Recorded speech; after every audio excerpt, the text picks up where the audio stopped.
Hello, my customer success friends. This is Irit Ezips here for CSM Practice, the customer success consulting firm. And today we have another episode of our customer success podcast where we bring you experts from the field that share methodologies, frameworks that you can use to expedite your growth for your company and mature your customer success organization. And today I have Dana Soza, who's been in customer success for many, many years and recently started her own consulting firm around customer success to help startups and other companies mature their customer success organizations with playbooks and strategies. And she is also head of operations at a company called Stride. Dana, welcome to the show. Thanks, Ari. I love you. I really appreciate. I'm honored to be on the show. Yeah, and I'd love to share your thought leadership and frameworks that you work with your customers today on the show to really help companies understand how can they leverage customer success as a growth engine. And before we dive into the framework itself, what inspired you to create it? I had read this McKinsey report that is my go-to report of any resource I have almost. And you can find it online. It was a McKinsey report, Customer Success 2.0, using customer success as a growth engine for SaaS companies. And I found it so chock full of really great ideas. So that was really the inspiration for it. But then I wanted to create a methodology around it where I could break it down into levels of maturity with a questionnaire that I created so that I could help my coaching clients or my consulting clients to be able to move, like rate themselves and then move them 1 or 2 steps ahead. And that's what I'm usually consulting with them on to get them to that next stage. If I'm in a customer success and I'm looking to assess my maturity, what are the dimensions that I need to look at in order to assess how do I benchmark against other customer success teams? Yeah. So I have 4 dimensions. There's charter, strategy, analytics, and talent, which is known as CSAT, not to be confused with customer satisfaction. However, it's a play on words. I did that on purpose because it very much matches. If you create this and mature as an organization, you will have better customer satisfaction scores. Beautiful. All right. So tell me, what is charter? Yeah. So there's actually 5 different areas of the charter that I have people look at. For charter, this is the actual questionnaire that I give them. So this is charter. And then there's actually 5 focus areas: the mission, your charter mission, RACI, engagement activities, KPIs, risks. And then the same for strategy. Then you're looking at the organizational philosophy of the SaaS company, not just customer success, managed services, compensation, a sustainable funding model, and then a unified go-to-market strategy, which we all know if you separate customer success from sales and marketing, there's going to be such a disconnect. It's going to be really hard to grow and collaborate. Then analytic is customer health, data health, integration health, tech stack, and predictive analytics. All of those are really important to be able to continue to grow and mature. And then finally is talent, so important. How do you identify really great customer success people? How do you attract them? How do you properly onboard them? So many SaaS companies don't spend the time to actually onboard their employees so they have a great experience. And I've had companies I've worked for that did that, and I just had a bad thought about them from the very beginning. Then how do you build their capabilities? And then how can you go about retaining them and making sure that you don't lose them? Got it. So that's with regards to the talent. You definitely want to make sure that they got the right people, but also they have a plan in place to mature them as customer success managers. Okay, so maybe you can walk us through what are the typical areas where companies struggle with? You've done this multiple times with different companies. Is there a typical thing where customers or your customer success teams that you work with typically struggle with? Yeah, so I would say I work primarily with startups and growth stage companies. And so typically, usually charter and strategy it's okay. They're really aligned for their stage. But then when it comes to analytics and talent, that's typically where they're struggling the most. They'll have a plethora of tools. None of them are integrated. They all have different data. And if you can't create that 360 degree of the customer, you can't possibly make sure that everybody is teamed up in the right way. And aligned as a company. And then same for talent. So many companies, because you're just having to move so fast. In SaaS, you got to show revenue. You've got to be able to show your board that you can make money right away because you have investor money. And so they just hire people and say, have at it. But that doesn't allow for a really great experience for your talent. They don't feel valued. And most importantly, if they're not onboarded and you don't spend the time creating some programs to really make them feel like they've been taken care of just as much as your customers, then that's a real missing piece. The only other thing too that I find is specifically in strategy, compensation, making sure that you are compensating not just your CS team, but the compensation that you create is aligned with sales and marketing and maybe even product, making sure that compensation, making sure everybody who touches the customer has some key metrics that are all aligned.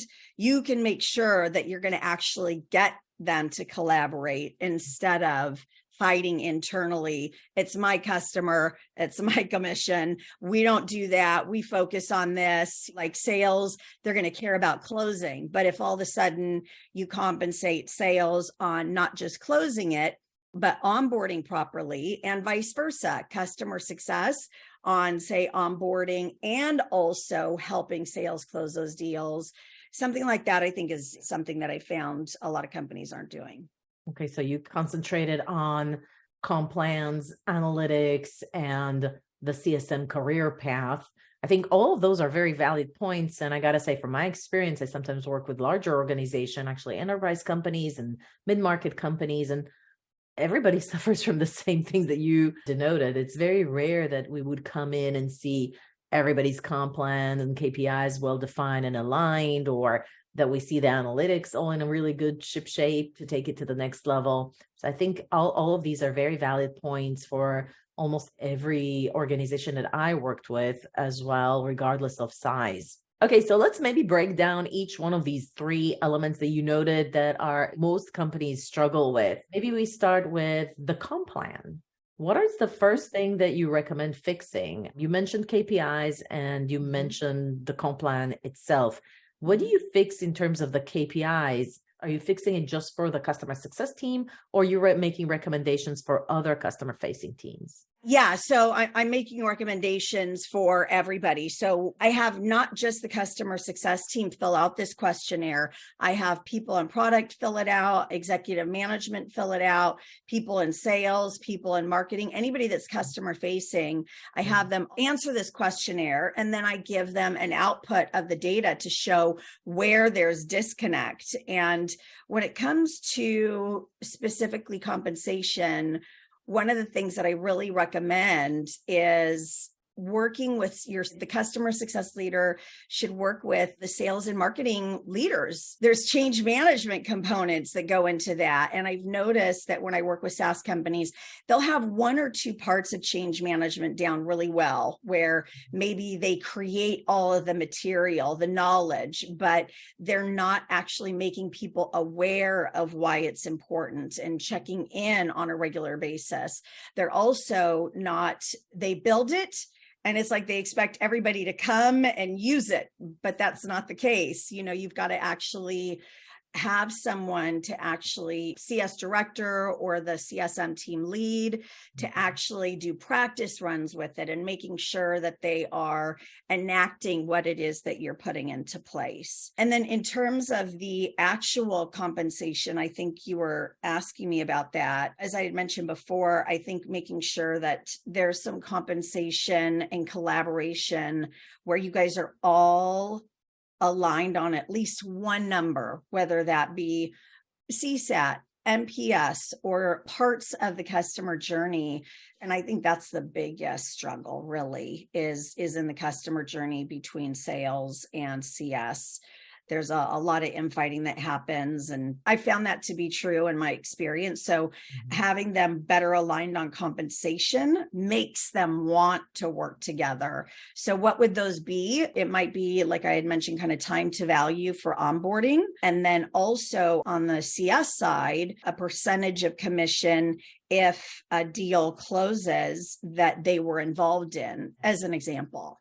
I like that. I think that's really smart. I hope anybody that listens to this podcast is actually taking something out of it and starts collaborating with cross-functional executives to say, what mutual KPIs do we need to be aligned on and potentially have our comp plan aligned on as well, so we can increase collaboration between our teams. I think that's a brilliant move. Okay, the other thing that you mentioned is analytics. Okay, so where would you recommend companies to start if they're customer data is currently disparate between different systems and it's not connected? And maybe we start like, what is the first step that they need to take? Yeah, so I actually, like I said, startup and growth stage is typically where I live. So what I think is more important initially, and I hate saying this because I'm such a lover of customer success platforms. If you're a startup or a growth stage company, at least in a startup, we have to clean up the data first. So there's got to be a lot of time spent with IT to actually see what their workload is. Can we work together, the customer success leader and the IT leader, to figure out how we can clean up the data and have one source of truth, whether that be the CRM. Instead of buying a customer success platform, use a tool that you already have and make that the one source of truth, and then move all of those other platforms into that one, configuring and customizing so that all the data can flow. But you need IT to help you with all of those integrations. So that would be the first step for a startup, is to really just have one source of truth and clean data. So once it's all in there, say Salesforce or a CRM. Outside of cleaning fields you already have, also take a pause and think about what fields would you be needing going forward? Like, what kind of data do you need that you currently don't have? And what would it take? Have a plan in place of what would it take to be able to collect that data. All right. So now we have all the data we need. We cleaned it up. What is the next step in your maturity model that calls out to get to that best in class level for customer success 2.0 in the analytics element? I basically have 5 levels of maturity here. So if we're looking at all 5 of these areas, customer health, this sort of thing. So let's look at a customer health score. A 1 rating would be that you're measuring 1 or 3 data points as needed to manage and stay ahead of risk. A level 2 in maturity would be that the CS team is using 4+ data points to create a very rough health score. Then number 3 is that there's specific calls to action based on the health score. Level 4 of maturity would be a fully designed health score for each life cycle stage and each customer segment. And then number 5, best in class companies, scalable outcome-based health scores at each stage of that customer journey. So that's just one example. So I kind of have these each for the data, the integration, the tech stack itself, and then kind of the predictive analytics, which is the holy grail where we all want to eventually get. Maybe you can go over, what does best in class look like in terms of analytics? So if we're looking at best in class, let's start at this kind of level 5. So customer health, I mentioned.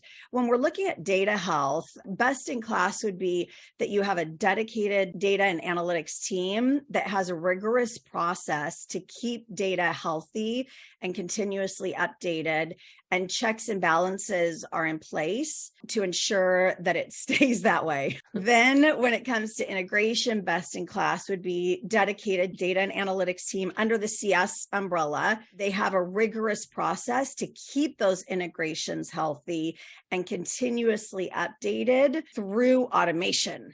And then for the tech stack, best in class is fully automated and or AI driven, allowing customer success to focus on outcome driven results instead of having to do stuff manually and go back and forth. And then finally, for predictive analytics, best in class is that you have incorporated machine learning and AI at scale. So provide outcome-based customer engagements from that, and then an ability to know in advance how you can actually make those things happen. I love that. This is very thoughtful, and there's a lot of like different points related to making sure that we have the right data and that we're leveraging the data to the full extent. So that's great. And then the last thing we talked about, so we talked about the comp plans, the analytics, and then the talent. What are some of the things you recommend companies to do in order to build a best-in-class practice around talent? So if we're looking at best in class, how to identify the best talent? So your CSM group, and I actually have grouped it like that. When you're a level 1, you probably have a CSM. If you're a level 2, you have a CS team. When you're at level 3, then you have likely a CS function. And then at level 4, then you have like a CS organization. And then at level 5, you actually have a CSM group. So you've got a lot of different people, a lot of different departments within customer success. When you're trying to identify talent, the CSM group DNA is linked to specific customer outcomes along each journey stage. And predictive analytics and automation is used to streamline the identification engine processes. A lot of times you're working with HR sometimes for that, to do that kind of hiring, or you just do it internally, but you want to make sure that you're actually linking the ideal DNA profile of your CSM to the actual journey stage and the certain type of customer that you're going to have. Okay. And then you have attract, onboard, and build the team. What are some of the recommendations that you have for companies in order to build the best-in-class customer success talent? Yeah, so I would say the onboarding is really, really super important. You need to find those pockets of talent with advanced analytics, external networks, proactive recruiting, attracting top performers and talent from competitors, and keeping a backlog of them, because you never know. SaaS is so volatile. You'll never know if you need to let someone go or they found something. So you need to have a backlog of finding great talent and keeping that list and having the advanced analytics to be able to find those people a lot easier, as well as proactive recruiting.